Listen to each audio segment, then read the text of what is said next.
নাম পরিবর্তন করে ভারতবর্ষে বসবাসকারী এক বাংলাদেশিকে গ্রেপ্তার করল ইংলিশ বাজার থানার পুলিশ। ধৃত বাংলাদেশিকে শনিবার 10 দিনের পুলিশি হেফাজতের আবেদনে মালদা জেলা আদালতে পেশ করা হয়েছে। ধৃত বাংলাদেশির নাম হৃদয় মিয়া, বয়স 20, বাড়ি বাংলাদেশের নারায়ণগঞ্জ জেলার সোনারগাঁও থানা এলাকায়। পুলিশ সূত্রে খবর, গত শুক্রবার ইংলিশ বাজারের মহদীপুর স্ট্যান্ড এলাকায় সন্দেহজনকভাবে ঘোরাঘুরি করতে দেখে স্থানীয় লোকজন ওই যুবককে আটক করে। খবর দেওয়া হয় পুলিশে। পুলিশের জেরায় ওই যুবক নিজেকে বাংলাদেশি বলে স্বীকার করে। ধৃত বাংলাদেশের হেফাজত থেকে একটি প্যান কার্ড উদ্ধার হয়েছে। প্রাথমিক জেরায় ওই বাংলাদেশি পুলিশকে জানিয়েছে প্রায় 10 বছর আগে ভারতবর্ষে প্রবেশ করেছিল সে। তোমার বাড়ি কোথায়? বাড়ি স্যার আমার বাড়ি বাংলাদেশ স্যার। বাংলাদেশে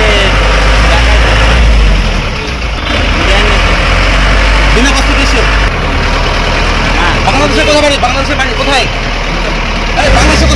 জানি না স্যার, আমি কোনো কার্ড বানাই না স্যার, যাবো দেখে।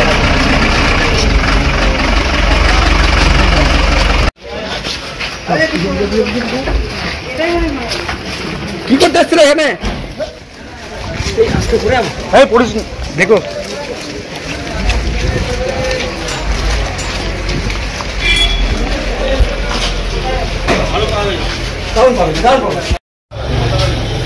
অনুপ্রবেশ নিয়ে ভারতীয় জনতা পার্টি জন্মলগ্ন থেকে আন্দোলনে আছে, পথে আছে, এবং আজকে 2025 সালে বিজেপির যে কথা অনুপ্রবেশ হয়েছে তার প্রত্যক্ষ প্রমাণ এখন আমরা এসআইআর নামে যে স্বচ্ছ ভোটার তালিকা তৈরির যে পদক্ষেপ নিয়েছে নির্বাচন কমিশন, আর সেটা আবার প্রমাণ পেলাম।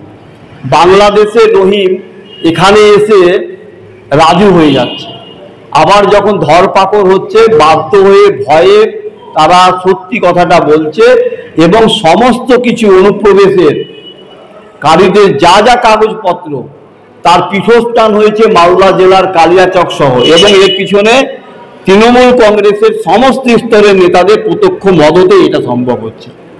নির্বাচন কমিশন যে কাজ করছে এসআইআর নিয়ে, আরো ভয়ঙ্কর অনেক তথ্য আমরা মালদার বুকে প্রতিদিন জানতে পারি। অমিত শাহ স্বরাষ্ট্রমন্ত্রীর আওতাধীন বিএসএফ পশ্চিমবাংলায় যত অনুপ্রবেশ হচ্ছে তার জন্য দায়ী। রাজ্য সরকারকে কোনোভাবেই বিজেপি দায়ী করতে পারে না। বিজেপির নিজের শাসিত রাজ্যগুলো দেখুক, সেখানকার অনুপ্রবেশ তারা আটকাক। আর ইংলিশ বাজার থানার পুলিশ, মালদা জেলার পুলিশ, পশ্চিমবাংলার পুলিশ এই বাংলাদেশিকে ধরেছে। সুতরাং কোনো বিদেশি নাগরিক যদি পশ্চিমবাংলায় লুকিয়ে থাকার চেষ্টা করে, পশ্চিমবাংলার পুলিশই তাদেরকে খুঁজে বের করবে এবং যথাযোগ্য শাস্তি দেবে।